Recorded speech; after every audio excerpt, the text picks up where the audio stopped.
മാർപ്പാപ്പയെ നേരിട്ട് കാണാൻ പറ്റുമെങ്കിൽ കാണണം എന്നൊരു ആഗ്രഹവും ഞങ്ങൾക്ക് പ്രാർത്ഥനയും എന്നും ഉണ്ടായിരുന്നു. കത്ത് കൊടുത്തിട്ട് ഒരു 1 2 മാസമായിട്ടൊന്നും റിപ്ലൈ ഒന്നും വന്നില്ല. അങ്ങനെ ഇരിക്കുമ്പോൾ ഞാൻ വിചാരിച്ചു മാർപ്പാപ്പയ്ക്ക് എന്തെങ്കിലും സമ്മാനം കൊടുക്കാൻ എന്തായിരിക്കും പറ്റുന്നത്. മാർപ്പാപ്പയുടെ കൈ 2 പ്രാവശ്യം മുത്താൻ സാധിച്ചു, 2 പ്രാവശ്യം മുത്താൻ സാധിച്ച് ഞങ്ങൾക്ക് വളരെ സന്തോഷം. പിന്നെ ഞങ്ങൾക്ക് കുറേ പുണ്യാളം വിശുദ്ധരുടെ തോമ്പ് കാണാൻ സാധിച്ചു. അത് ഭയങ്കര ഒരു ഭാഗ്യമാണ്. നമസ്കാരം. ഒരു കത്തോലിക്കൻ അവൻ കാണാൻ ആഗ്രഹിക്കുന്ന രാജ്യങ്ങളുടെ ഏറ്റവും പ്രധാന ലിസ്റ്റിൽ തന്നെ ഉണ്ടാവുന്നത് ഒന്ന് വിശുദ്ധ നാടാണ്, മറ്റൊന്നാണെങ്കിൽ റോമും വത്തിക്കാനൊക്കെ ആയിരിക്കും. വത്തിക്കാനിലേക്ക് സന്ദർശിക്കുമ്പോൾ മാർപ്പാപ്പയെ കാണുക, അടുത്ത് നിൽക്കുക എന്നതൊക്കെ ഏതൊരു ക്രൈസ്തവൻ്റെയും കത്തോലിക്കൻ്റെയൊക്കെ ഒരു ജീവിത അഭിലാഷമാണ്. അത്തരത്തിൽ ഒരു മഹാഭാഗ്യം ലഭിച്ച ഒരു കുടുംബത്തോടൊപ്പമാണ് നമ്മളിപ്പോൾ കോട്ടയം അയർക്കുന്ന് ജോസ് ഇലഞ്ഞിക്കൽ എന്ന് പറയുന്ന ചേട്ടൻ്റെ വീട്ടിലാണ് എത്തിയിരിക്കുന്നത്. ഈ ഒരു പേര് കേട്ടാൽ ഒരുപക്ഷെ പെട്ടെന്ന് നിങ്ങൾക്ക് മനസ്സിലാവില്ലെങ്കിലും ആ ഒരു സംഭവം പറഞ്ഞാൽ പെട്ടെന്ന് നിങ്ങൾക്ക് മനസ്സിലാവും. കഴിഞ്ഞ ദിവസം മലയാള മാധ്യമങ്ങളിലെല്ലാം വാർത്തയായ ഒരു കാര്യമുണ്ട്. ഫ്രാൻസിസ് മാർപ്പാപ്പയെ നമ്മുടെ കേരളത്തിലെ ഏലക്കാമാല അണിയിച്ചുകൊണ്ടുള്ള ഒരു വാർത്ത. ഇന്ന് ആ ഏലക്കാമാല അണിയിച്ച ആ കുടുംബത്തോടൊപ്പമാണ് നമ്മളിപ്പോൾ. നമുക്ക് അവരെ പരിചയപ്പെടാം. അവിടുത്തെ വിശേഷങ്ങൾ, വത്തിക്കാനിൽ വെച്ചുണ്ടായ സംഭവങ്ങളെക്കുറിച്ചും അവരുടെ വിശേഷങ്ങളെക്കുറിച്ചും നമുക്ക് ചോദിച്ചറിയാം.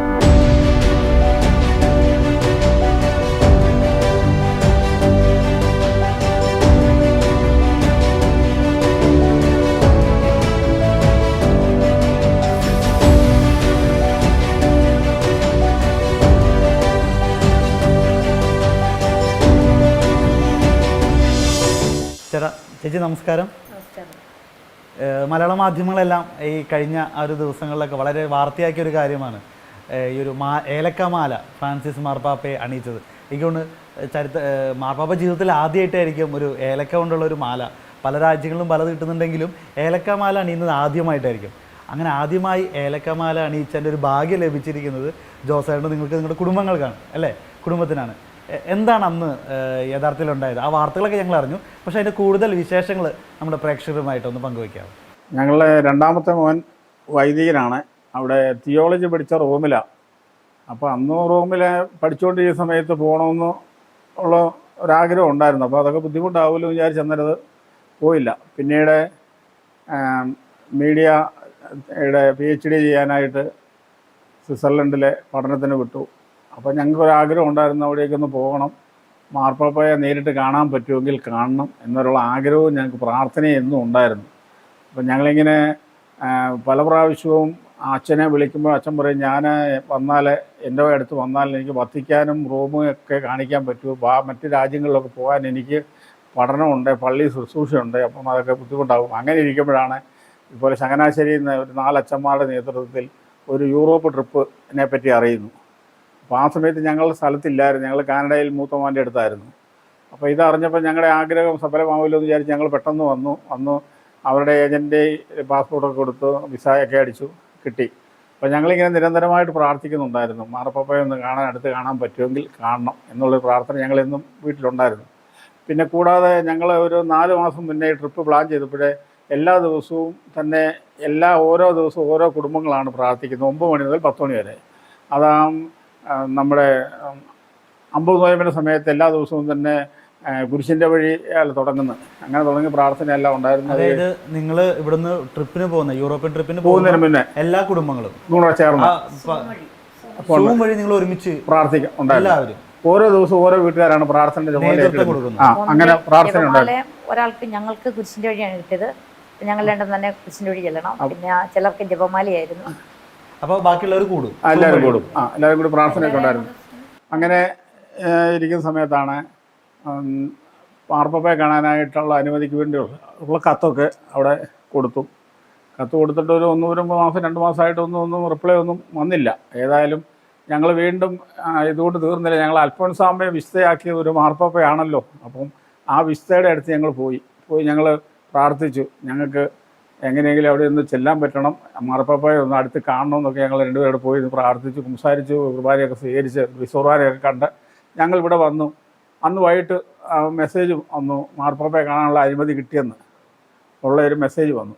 അപ്പോൾ ഏതായാലും ഞങ്ങളെ സംബന്ധിച്ച് പറഞ്ഞാൽ എൻ്റെ ഭാര്യയുടെ ഇച്ഛായൻ ഒരു പുള്ളി കോതനല്ലൂർക്കാരനാണ്, ഏറ്റുമാനടുത്ത് കോതനല്ലൂർ ഗർഭാസീസും പോർത്താസീസും നമ്മൾ കന്തീസങ്ങൾ പറയുന്ന പള്ളി ഇടവക്കാരനായിരുന്നു. പുള്ളി അവിടുന്ന് കുടിയേറിയാണ് അറേഞ്ച് പോയി. അപ്പം പുള്ളി ഏലമൊക്കെ നട്ട് കഴിഞ്ഞ് പുള്ളി വർഷങ്ങളായിട്ട് ഏലക്കാമാല കൊണ്ട് അവിടെ കന്തീസം കിടാറ് പതിവുണ്ടായിരുന്നു. പുള്ളി മരിച്ചുപോയി ഇപ്പം. അപ്പം അങ്ങനെ ഇരിക്കുമ്പോൾ എൻ്റെ ചേട്ടന് ഒരാൾ വില്ലേജ് ഓഫീസറാണ് ഇടുക്കി ജില്ലയിൽ. പുള്ളിക്ക് ഏലമുണ്ട്. പുള്ളി ഇങ്ങനെ എല്ലാ വർഷവും അതിരമ്പുഴ പള്ളി പെരുന്നാളിന് അതിരമ്പുഴ വരും, അവിടെ വിശുദ്ധ സെബസ്ത്യാനോസിന് ഏലക്കാമാല അണിയിക്കാറുണ്ടായിരുന്നു. അങ്ങനെ പതിവായിരുന്നു. പുള്ളിക്കാരനും ഈയിടെ അറ്റാക്ക് വന്ന് മരിച്ചു. അപ്പോൾ എനിക്ക് സ്ഥലം അവിടെ കുറേ വർഷങ്ങളായിട്ടുണ്ടായിരുന്നു. ഞാനും ഏലമൊക്കെ വെച്ച് കൃഷിയൊക്കെ ചെയ്ത് കഴിഞ്ഞപ്പോഴത്തേനും ഞങ്ങളുടെ ഇടവപ്പള്ളിയിൽ അയർക്കുന്നം വിശുദ്ധ സെബസ്ത്യാനോസിനൊരു 2008 മുതൽ ഏലക്കാമാല ഇടുക പതിവാണ്. അതിനോടൊക്കെ പറ്റാതെ വന്നത് കൊറോണ കാലത്ത് വിശ്വകുർബാനയൊന്നും ഇല്ലാത്ത സമയത്തും പെരുന്നാളില്ലാത്ത സമയത്തും ഇടാൻ പറ്റിയില്ല. പിന്നെ ഞങ്ങൾ കാനഡയിലായിരുന്ന സമയത്തും ഇടാൻ പറ്റിയില്ല. എല്ലാ വർഷവും ഇട്ടുകൊണ്ടായിരുന്നു. അങ്ങനെ ഇരിക്കുമ്പോൾ ഞാൻ വിചാരിച്ചു മാർപ്പാപ്പായ്ക്ക് എന്തെങ്കിലും സമ്മാനം കൊടുക്കാൻ എന്തായിരിക്കും പറ്റുന്നത്. അപ്പം ഇതുവരെയൊക്കെ നമ്മൾ കേട്ടിട്ടില്ല, അറിഞ്ഞില്ലാത്ത, മാർപ്പാപ്പയ്ക്ക് ഇടാൻ പറ്റിയില്ലാത്തൊരു സാധനം ആയിട്ടൊരു ഏലക്കാമാല തന്നെ ഇരിക്കട്ടെ എന്ന് വിചാരിച്ച് ഞാൻ ഏതായാലും ഒരു ഏലക്കാമാല നല്ല തമിഴ്നാട്ടിൽ പോയി, സാധാരണ ഞാൻ കിട്ടിക്കുന്നത് കട്ടപ്പനയാണ്, തമിഴ്നാട്ടിൽ പോയി നല്ലതായിട്ട് കിട്ടുന്ന ഒരാളുടെ കണ്ടുപിടിച്ച് പ്ലാനൊക്കെ പറഞ്ഞു കൊടുത്ത് കിട്ടി. അപ്പം ഞങ്ങളുടെ ഉദ്ദേശം മാർപ്പാപ്പായ്ക്ക് ഇടാൻ പറ്റുമെങ്കിൽ മാർപ്പാപ്പായ്ക്ക് ഇടുക, ഇല്ലെങ്കിൽ ലൂർദിലോ ഫാത്തിമയിലോ എവിടെയെങ്കിലും പോകുമ്പോൾ മാതാവിന് ഇടണം എന്ന്, അല്ലെങ്കിൽ ഇടാൻ പറ്റിയില്ലെങ്കിൽ അങ്ങനെ ഒരു ഞങ്ങൾ മനസ്സിലുണ്ടായിരുന്നു. ഏതായാലും ഞങ്ങൾ ഈ മാല എല്ലാം പെട്ടിക്കകത്താക്കി അതിൻ്റെ പുറത്ത് മാർപ്പാപ്പായ്ക്ക് സംഭാവന എന്നൊക്കെ പറഞ്ഞ് എഴുതിയൊക്കെ വെച്ച് ഞങ്ങൾ കൊണ്ടുപോയി. അപ്പം ഞങ്ങൾക്ക് കാണാൻ കിട്ടിയത് ചങ്ങനാശ്ശേരി രൂപതയിൽ നിന്നൊരു 30ഓളം അച്ഛന്മാരും ഞങ്ങൾ 2 പേരും, എൻ്റെ മകനച്ഛനും പിന്നെ വേറൊരു അച്ഛൻ്റെ അമ്മയും ആ അച്ഛനും. അപ്പോൾ ഇത്രയും പേർക്ക് അനുമതി കിട്ടി. ഞങ്ങളെല്ലാവരും ബാക്കി 30 അച്ഛന്മാരും നിങ്ങൾ 3 പേരാണ് ഒരു അൽമാരായിട്ടുണ്ടായിരുന്നുള്ളൂ. അതെ, നിങ്ങളുടെ ഒരു കൂട്ടത്തിൽ 3 പേരേ ഉള്ളൂ. അപ്പം ഞങ്ങൾ അച്ഛൻ്റെ ഒരു ആൻറ്റി, അതിൻ്റെ ഭർത്താവ്. അപ്പം ഞങ്ങൾക്ക് അനുമതി കിട്ടുന്നവർക്കെല്ലാം കയറിപ്പോകാൻ ഒരു പ്രത്യേക വഴിയുണ്ട്, അതിലൂടെയാണ് ഞങ്ങളെ കയറ്റി വിട്ടത്. അപ്പോൾ എൻ്റെ കയ്യിൽ ഇത് ഇരിപ്പുണ്ട്. മാർപ്പാപ്പ ഇങ്ങനെ വന്ന് കഴിഞ്ഞപ്പോഴത്തേക്കും ഒത്തിരി പേര് ഇരിപ്പുണ്ടെങ്കിലും മാർപ്പാപ്പ പെട്ടെന്ന് ഞങ്ങൾ നിൽക്കുന്ന ഭാഗത്തേക്ക് ഇനി അച്ഛന്മാരെ നിൽക്കുന്ന ആണോ എന്നറിയത്തില്ല. അങ്ങനെ മാർപ്പാപ്പ വന്നു. ഏതായാലും ഇതിടാനത് സാധിച്ചു. മാർപ്പാപ്പയുടെ കൈ 2 പ്രാവശ്യം മുത്താൻ സാധിച്ചു. 1 2 പ്രാവശ്യം മുത്താൻ സാധിച്ച് ഞങ്ങൾക്ക് വളരെ സന്തോഷം. മോളിക്കും മുത്താൻ സാധിച്ചു. ഏലക്ക കൃഷിയില്ല? ഏലം കൃഷിയുണ്ട്. നമ്മുടെ കൃഷിയിൽ നിന്നാണ് എടുത്തത്. എല്ലാ വർഷവും അങ്ങനെയാണ്. പിന്നെ ബോൾട്ടുകാർ നമ്മുടെ കൃഷിയിൽ നിന്ന് നല്ല കാമൊക്കെ എടുത്താൽ അത്രേ ഉള്ളൂ. കാ മോശമൊക്കെ വരുമല്ലോ, നല്ലത് നമുക്ക് തിരഞ്ഞെടുത്താണ്. നല്ല നോക്കി തിരഞ്ഞെടുത്ത് നിങ്ങൾ അതിനു വേണ്ടി കിട്ടുന്ന എനിക്ക് തോന്നുന്നു ഭയങ്കരമായിട്ട് പ്രാർത്ഥിച്ചൊരുങ്ങി അൽഫോൻസാമയുടെ അടുത്ത് അൽഫോൻസാമ വിസയാക്കിയത് മാർപ്പാപ്പയാണല്ലോ വിസയായിട്ട് പ്രഖ്യാപിച്ചത്. അപ്പം ഇനി നമുക്ക് ഒന്നുകൂടെ പോയി അമ്മയോട് പ്രാർത്ഥിച്ച് ഒരു വിശ്വകുർബാനയും കണ്ട് ഞങ്ങൾ 2 പേരും സംസാരിച്ച് കുർബാനയൊക്കെ സ്വീകരിച്ച് ഞങ്ങൾ ഇവിടെ വന്ന് അന്ന് പോയിട്ടാണ് മെസ്സേജ് വരുന്നത്, കാണാനുള്ള അനുമതി കിട്ടിയെന്നും പറഞ്ഞു. അപ്പം അത് കഴിഞ്ഞാണ് ഞങ്ങൾ ഈ ഡ്രസ്സൊക്കെ എടുക്കുന്നത്. അപ്പം അതുവരെ നമുക്ക് പറ്റുമോ ഇല്ലയെന്ന് അറിയത്തില്ല. അത് അവിടെ ചെന്നിട്ടും ഞങ്ങൾക്ക് എല്ലാവർക്കും സംശയമായിരുന്നു. പിന്നെ ഈ ചങ്ങനാശ്ശേരിയിലുള്ള മോൻ്റെ ഒരു കൂട്ടുകാരനാണ്, ഒരു സെക്രട്ടറി അച്ഛനായിരുന്നു. അപ്പോൾ അച്ഛനാണ് പെട്ടെന്ന് കാണാനുള്ളൊരു നമുക്ക് പെട്ടെന്ന് മാർപ്പാപ്പായ്ക്ക് തർജ്ജമ ചെയ്ത് കൊടുക്കുന്ന ആള്. ഈ മാലയും കൊണ്ട് പോകുമ്പോൾ അവിടെ ഇപ്പം ഇങ്ങനെ ഒരു മാല, ഇപ്പം അവിടുത്തെ മാർപ്പാപ്പയുടെ ഗാർഡ്സ് ഉണ്ട്, സെക്യൂരിറ്റി ഗാർഡ്സ് ഉണ്ട്, അവർക്കൊന്നും പെട്ടെന്ന് മനസ്സിലാവില്ല ഇതെന്താണെന്നുള്ളത്. അപ്പോൾ അവർ തടഞ്ഞില്ലേ? അല്ലെങ്കിൽ ഞങ്ങള് 10-30 അച്ഛന്മാരാണല്ലോ. അച്ഛന്മാരുടെ പ്രത്യേക ഇതൊക്കെ ഉണ്ടല്ലോ, അതൊക്കെ കാണുമ്പോഴേ അച്ഛന്മാരാണെന്നറിയാം. ഒരാളല്ല 2-10 അച്ഛന്മാരല്ലേ. എങ്കിലും അവർ പരിശോധിച്ചൊന്നുമില്ലേ? ഒന്നുമില്ല. അപ്പം എൻ്റെ ഒരു കിറ്റിനകത്തിരിപ്പുണ്ട്, പരിശോധിച്ചില്ല. അച്ഛന്മാരാണല്ലോ പോകുന്നത്, അപ്പോൾ കുഴപ്പമില്ല എന്നുള്ളതായിരിക്കും അവർ ധരിച്ചു കാണും. ഞങ്ങളുടെ കയ്യിലല്ല മാല ഇരുന്നത്. മാല തലേദിവസം ഞങ്ങളെ റൂമിൽ നിന്ന് വന്ന മോനും വന്ന് മേടിച്ചോണ്ട് പോവുമായിരുന്നു. മോന്റെ പേര്, അച്ഛന്റെ പേര് ജോർജിൻ ഇലഞ്ഞിക്കൽ, ചങ്ങനാശ്ശേരി അതിരൂപത അച്ഛനാണ്. ഇപ്പോ എവിടെയാണ്? മിലാനിൽ. ഇപ്പൊ മിലാൻ രൂപതയിലെ ശുശ്രൂഷ സ്വിറ്റ്സർലൻഡ് ലുഗാന യൂണിവേഴ്സിറ്റി പഠിക്കുന്നു. ഓക്കെ. അപ്പോ അങ്ങനെ അച്ഛൻ വഴിയാണ് കൊണ്ടുപോയത് അല്ലേ? അച്ഛൻ തലേദിവസം വന്ന് ഞങ്ങളുടെ റൂമിൽ വാങ്ങിച്ചോണ്ട് പോയി. അച്ഛൻ തലേദിവസം ഞങ്ങളുടെ നിങ്ങളുടെയിലേക്ക് കിട്ടുന്നത് എപ്പോഴാണ്? അത് പിതാവ് ഇങ്ങനെ വരുന്നതിന് കുറച്ച് മുന്നേ ആ മാല നിങ്ങളുടെയിലേക്ക് കിട്ടി. എല്ലാ രാജ്യക്കാരുടെയും പാപ്പമംഗളം ഉണ്ടായിരുന്നു. അപ്പം അന്ന് മാല ഇടുന്ന സമയത്ത് മാർപ്പാപ്പ അടുത്ത് വരാണെങ്കിൽ മാല ഇടണം. ആ സമയത്ത് എന്തായിരുന്നു ഉള്ളി കൂടെ പോയിരുന്നത്? അതിനൊരു ദൈവം അടുത്ത് നിൽക്കുന്ന പോലെയാണ് ഞങ്ങൾക്ക് തോന്നിയത്. മാർപ്പാപ്പ തൊട്ടടുത്താണ് ദൈവം നിൽക്കുന്ന പോലെ തോന്നി. പിന്നെ ഇതിനകത്ത്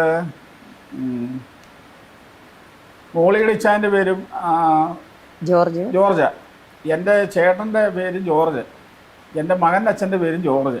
അന്ന് മാർപ്പാപ്പായുടെ പേര് പാപ്പായുടെ ജോർജ്, ബീസ്റ്റായിരുന്നു അത്. ദീപകൃഷ്ണനാളുടെ പേര് ജോർജ്. അപ്പോൾ അങ്ങനെ 5 പേരുടെയും ഒരേ സമയത്ത് മാർപ്പാപ്പായുടെ ബീസ്റ്റായിരുന്നു. അപ്പോൾ ഈ ചങ്ങനാശ്ശേരിയിലെ ഈ അച്ഛന്മാരെല്ലാം കൂടി ഒരു പാപ്പാമംഗളം ഇതെല്ലാം ഒരു പാട്ട് മാർപ്പാപ്പയുടെ ഫീസ്റ്റായിരുന്നു. ആയിരുന്നു.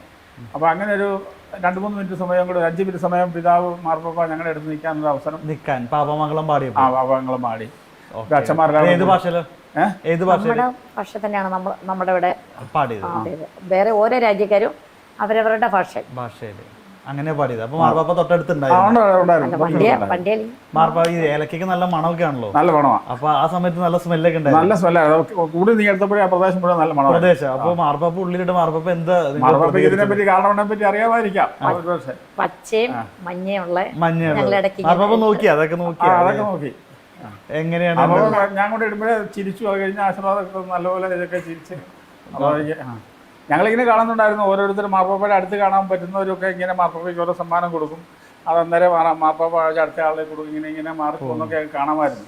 ഞങ്ങളിതിട്ട് മാർപ്പാപ്പയുടെ ഇങ്ങനെ ഒത്തിരി സമയം തന്നെ കഴുത്തേ കടന്നു. അത് വലിയൊരു ഭാഗ്യമാണ്. ബാക്കിയുള്ളത് വെച്ച് നമ്മൾ ആ ഇവരിലേക്ക് പോവാ, സെക്രട്ടറി അല്ലെങ്കിൽ സെക്രട്ടറി ഗാർഡ്സിലേക്ക് പോവാ ചെയ്യാറ്. നമ്മുടെ സഭയുടെ പരമോന്നത അധികാരത്തിലിരിക്കുന്ന ഇത്രയും വലിയൊരാൾക്ക് ഞങ്ങളെ പോലുള്ള എന്താ പറയുക അതിനുള്ള ഒരു യോഗ്യത നമുക്ക് എങ്ങനെ എന്നാണ് ഞങ്ങളുടെ എനിക്ക് തോന്നുന്നത് ഞങ്ങള് സമയത്ത് കൂടുതലും ഈ അൽഫോൻസാമ്മയുടെ പോയതിൽ നല്ലൊരു അൽഫോൻസാമ്മയുടെ ഒത്തിരി പ്രാർത്ഥന ഇതിനകത്തുണ്ടാവും. അൽഫോൻസാമ്മയുടെ പ്രാർത്ഥന ഇതിനകത്തുണ്ടാവും. റോമിൽ പോയിട്ട് പിന്നെ എവിടേക്ക് നിങ്ങൾ പോയി? റോമിൽ പോയിട്ട് ഞങ്ങള് റോമെ വത്തിക്കാന് 10-12 രാജ്യങ്ങൾ പോയി. റോമിലോട്ട് ആദ്യം പോയി. Fatima, Santiago, France, Paris, Portugal, Milan, പിന്നെ ലിസ്ബൺ, സ്വിറ്റ്സർലൻഡ്, പിന്നെ മജ്ഗോറിയ, പിന്നെ പാതുവ, അന്തോനിസിന്റെ പള്ളിയിൽ പോയി. അന്തോനിസിനെ അടക്കിയിരിക്കുന്നിടത്ത് പോയി. ഗർഭാസീസും പോർത്താസീസും ഡെഡ് ബോഡി കിടക്കുന്ന അവിടെ പോയി. അങ്ങനെ ഒത്തിരി 2 സിസ്റ്റർമാരുടെ ഡെഡ് ബോഡി കിടക്കുന്നിടത്ത് പോയി. ഒരു 10-12 പേരുടെ അഴികാതെ കിടക്കുന്ന ഡെഡ് ബോഡി. നിങ്ങൾ ഈ ഏലക്കമാല കൊണ്ടുപോകുമ്പോൾ നിങ്ങൾ കൂടെ കുറെ പേരുണ്ടായിരുന്നല്ലോ, അവർക്കൊക്കെ അറിയായിരുന്നു? ഇത് ആർക്കും അറിയത്തില്ലായിരുന്നു. ആർക്കും അറിയത്തില്ല. ഒരു മനുഷ്യർക്ക് അറിയത്തില്ലായിരുന്നു. അവിടെ ഞങ്ങൾ ഇടുന്ന സമയത്ത് ഞങ്ങളുടെ കൂടെ പോയവർക്ക് പോലും ഇങ്ങനെ മാല ഇടുന്നുണ്ട്. കാരണം ഇത് ഇടാൻ പറ്റാതെ വന്നാൽ പിന്നെ നമ്മൾ നടക്കണം. മറ്റ് ഡ്രസ്സായിരുന്നല്ലോ ഉപയോഗിച്ചോണ്ടിരുന്നേ. അപ്പം ഞാനന്ന് സാരി ഉടുത്തു. അപ്പം ചേട്ടായി കോട്ടൊക്കെ വേറെ ഇട്ടപ്പം ഞങ്ങൾ 5:30 ആകുമ്പോൾ ഞങ്ങൾ ഞങ്ങൾ താമസിക്കുന്നിടത്തുനിന്ന് പോയാൽ റൂമിൽ പോയി. അപ്പം എല്ലാവരും അതിശയിച്ച് എന്താണ് ഇങ്ങനെയെന്ന്. പക്ഷേ സമയമായപ്പം ആണ് എല്ലാവർക്കും മനസ്സിലാവുന്നത്. അതിനുശേഷം കൂടെയുള്ളവരൊക്കെ കൂടെയുള്ളവരൊക്കെ ഞങ്ങൾ ഇങ്ങോട്ട് ഇറങ്ങി വന്നപ്പോഴേ മാർപ്പാപ്പയുടെ കൈ മുത്താന്ന് പറഞ്ഞ് പലരും വന്ന് ഞങ്ങളുടെ കൈ മുക്കുമായിരുന്നു. പലരും മാർപ്പാപ്പയുടെ കൈ മുത്തി ഞങ്ങൾ ഓരോരുത്തരും ഞങ്ങളുടെ കൂടെ പോകുന്ന പലരും വന്ന് കൈ മുത്തു. ഞങ്ങൾക്കെല്ലാം ഭയങ്കര അവർക്ക് ഞങ്ങൾ പറഞ്ഞത് ചാനലുകാരൊന്നും പറഞ്ഞത് ഞങ്ങളുടെ സ്വന്തമായിട്ട് ഞങ്ങളുടെ കൂടെ വന്നവർക്കും കൂടെ വേണ്ടിയാണ് ഞങ്ങൾ ഇത് ഉറപ്പാക്കിയിട്ടെന്ന് പ്രാർത്ഥനയായിരുന്നു. തീർച്ചയായിട്ടും പറഞ്ഞപ്പോൾ തന്നെ അത്രയും ദിവസം നിങ്ങൾ ഒരുമിച്ച് എല്ലാവരും ഒരുമിച്ച് പ്രാർത്ഥിച്ചു. എല്ലാവരുടെയും പ്രാർത്ഥന നിങ്ങൾ 17 ദിവസം നിങ്ങൾ പ്രാർത്ഥിച്ചല്ലേ? ഞങ്ങളൊരു ടൂറായിട്ടല്ല പോയത്. ടൂറാണെന്ന് എല്ലാവരും വിചാരിച്ചിരുന്നു. പക്ഷെ അങ്ങനെയല്ലായിരുന്നു. രാവിലെ സപ്ര ജപമാല ഇതും കഴിഞ്ഞ് ആണ് നമ്മളുടെ യാത്ര പോകുന്നത്. അങ്ങനെ എല്ലാ ദിവസവും പ്രാർത്ഥിച്ചാണ്. ഒരു ദിവസം മാത്രം ഹോട്ടലിൽ, ബാക്കി എല്ലാ അനുവാദം കിട്ടിയ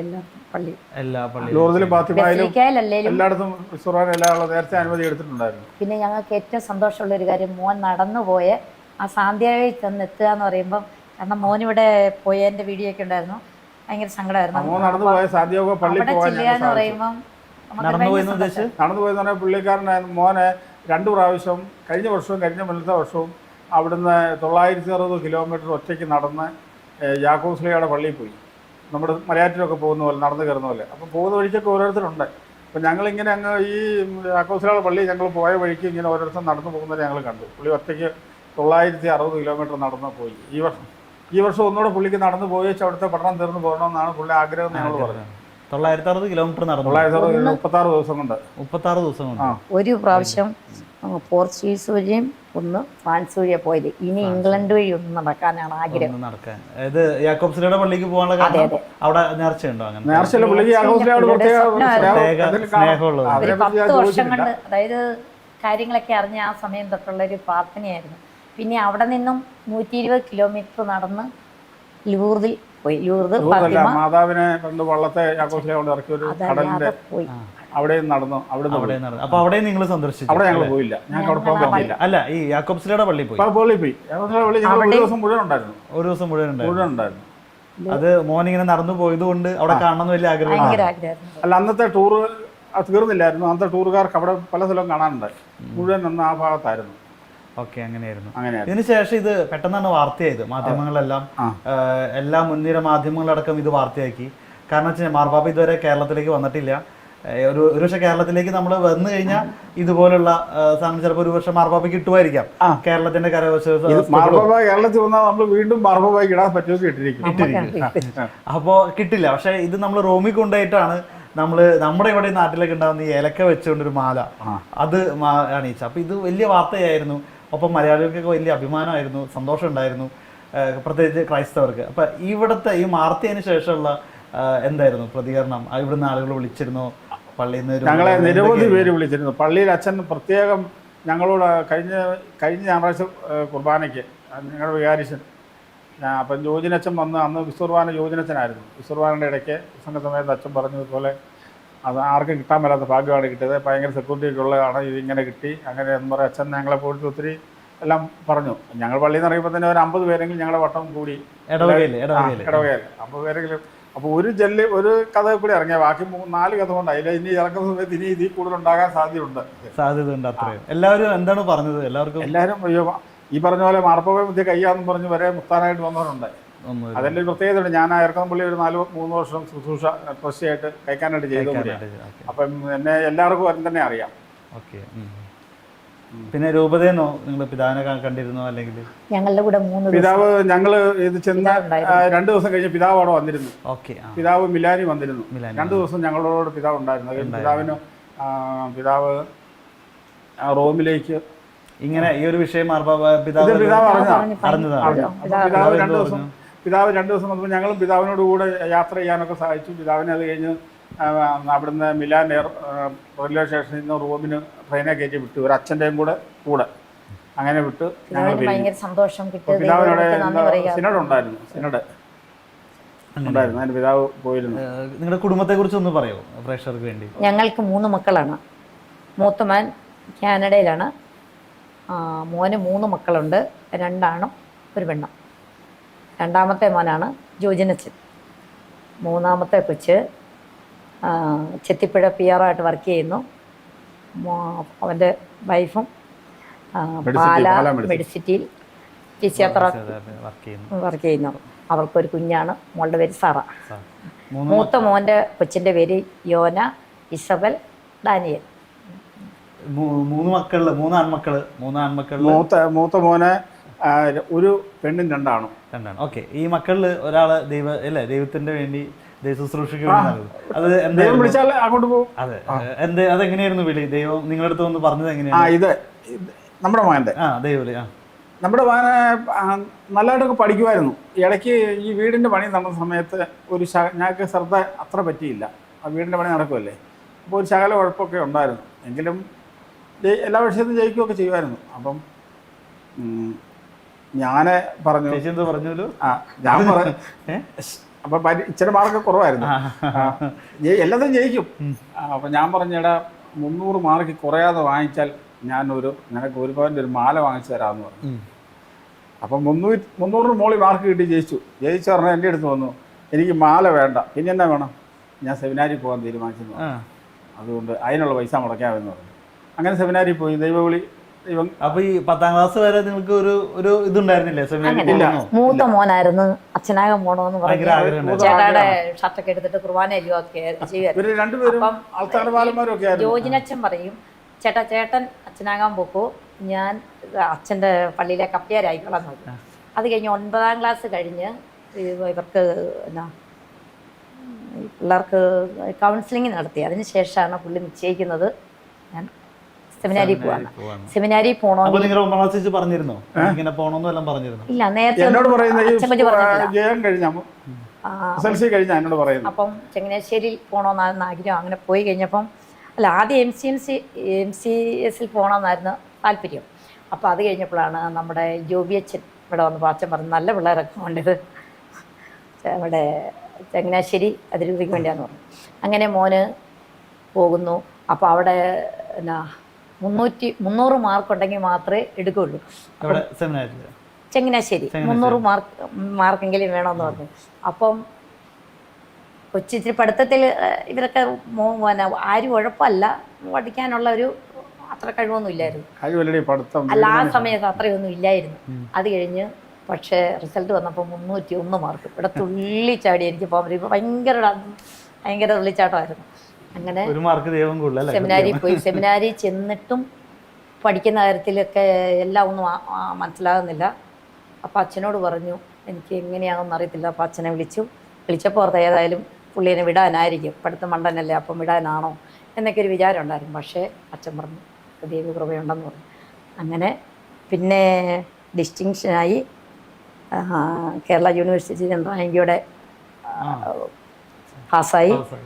അങ്ങനെ അതായത് 9 വർഷം പിന്നെ റൂമിലായിരുന്നു. 9 വർഷം. ആദ്യം ഇവിടെ ചെത്തിപ്പുഴയിലായിരുന്നു, ചെത്തിപ്പുഴയല്ല കുറിച്ചിയിലായിരുന്നു. അതിന് ശേഷം എന്താ തിയോളജിക്കാണ് അങ്ങ് പോകുന്നത്, റോമിലേക്ക് പോകുന്നത്. റോമിൽ നിന്നാണ് വന്ന് പട്ടണസ് ചെയ്ത് വീണ്ടും റോമിലേക്ക് പോകുന്നത്. എന്തായാലും ഈ ഒരു യൂറോപ്യൻ ട്രിപ്പിൽ ഏറ്റവും അനുഭവീയമായത് മാർപ്പാപ്പയ്ക്ക് മാല അണിഞ്ഞ ആ ഒരു സംഭവം തന്നെയാണ്. മാല അണിഞ്ഞത്, പിന്നെ ഞങ്ങൾക്ക് കുറേ പുണ്യാളം വിശുദ്ധരുടെ തോമ്പ് കാണാൻ സാധിച്ചു. അത് ഭയങ്കര ഒരു ഭാഗ്യമാണ്. പിന്നെ മോൻ്റെ അവിടെ 10 ദിവസം ഞങ്ങൾ ഉണ്ടായിരുന്നു. അപ്പം മോൻ്റെ പള്ളിയിൽ, അതായത് റോമിലും മിലാനിലും കഴിഞ്ഞാൽ പിന്നെ മോൻ്റെ പള്ളിയിലാണ് ഈ വിശുദ്ധരുടെ വിശേഷിപ്പുകളുള്ളത്. അതായത് ഒരു 10,000 പേരിൽ കൂടുതൽ. അപ്പോൾ എനിക്ക് കാണാൻ പറ്റിയ ചേട്ടാ എന്നവർക്കായിരുന്നു. അപ്പോൾ മുറി മൊത്തം വിശുദ്ധരുടെ വിശേഷിപ്പും പിന്നെ എന്തുവാ വിശുദ്ധരുടെ അവരുപയോഗിച്ചിരുന്ന സാധനങ്ങളെല്ലാം മോൻ്റെ പള്ളിയിലുണ്ട്. ഞങ്ങൾ താമസിച്ച പള്ളി പള്ളി മോനെ ആൾക്കാരിൽ കയറാൻ നടവഴിക്ക് അകത്തോടെ കയറിപ്പോ. ഞങ്ങൾ ഭയങ്കര സന്തോഷം. മിലാനിൽ പോയി. മിലാനിൽ ഒരു കർത്താവിനെ തറച്ച ഒരു ആണിയുണ്ട്. അത് ആൾക്കാരുടെ അവിടെ അതൊരു നമുക്ക് കാണാം, ഫോട്ടോ ഉണ്ടായിരുന്നു. എന്നിട്ട് അത് കണ്ടു. പിന്നെ മിലാനിൽ പിന്നെ നമ്മൾ ഒരിക്കലും കാണാത്തത് മാതാവ് തിരിക്കച്ച കണ്ടു. പിന്നെ മാതാവിനെ പാല് കൊടുക്കുന്ന ഒരിടത്തും കാണാത്തൊരു ഫോട്ടോ കണ്ടു. മാതാവിന് നമ്മുടെ ലോകത്തില് ഒരു സ്ഥലത്തേ ഉള്ളൂ മാതാവ് പാല് കൊടുക്കും. അത് ഞങ്ങൾ കണ്ടു. ഞങ്ങൾ ഫോട്ടോ എടുത്തോട്ടെ എന്ന് ചോദിച്ചെടുത്തില്ല, പക്ഷേ ആൾക്കാരെടുത്തു. ഒരു സ്ഥലത്തേ ഉള്ളൂ മാതാവ് ഉണ്ണീശോയ്ക്ക് മുല കൂട്ടുന്ന ഭാഗം. അത് മിലാൻ ഒരു പള്ളിയിലാണ്. മിലാൻ ഒരു പള്ളിയിലുണ്ട്. അതിന്റെ ഫോട്ടോ ഞങ്ങളുടെ കൈവശമുണ്ട്. എന്തായാലും ഏറെ പ്രാർത്ഥിച്ചൊരുങ്ങി യാത്ര ചെയ്ത ട്രിപ്പ് കൂടാതെ ഞങ്ങൾ സ്വിറ്റ്സർലൻഡിൽ പോയി.